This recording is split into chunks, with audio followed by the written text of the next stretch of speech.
За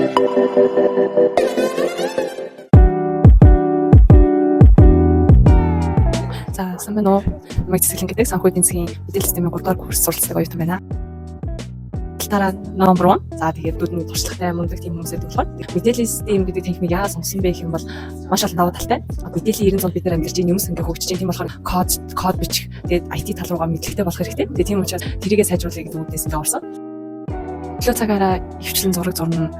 Мэргэжилтэй холбоотой юмнуудыг судална, хөвчлэн зүйлийг бол хийдэг. За зурч эхэлсэн маань бол бага ингээс ер нь зураг зурч эхэлсэн. Тэгээд ингээ уран зураг ингээ багасаа зурч ирсэн болохоор тэрэндээ сонирхолтой ингээ уран зургийн клуб Капал гэдэг студийн клубт бол ингээ орж ирсэн. Тэгээд тэр цагаас эхлээд ер нь одоо зураг хаяхгүй ингээ сонирхлоор ингээ хөгжүүлээд явж байгаа. Арт пэйж гэдэг хөтөлбөр би тэр хөтөлбөр дээр бас ингээ уран зураг, шүлэг, жүжиглэлт гэх мэт зүйлүүд ингээ бас ингээ давхар оюутнуудад энэ мэдрэмж талын илүү хөгжүүлэх талуудыг ингээ зааж өгдөг.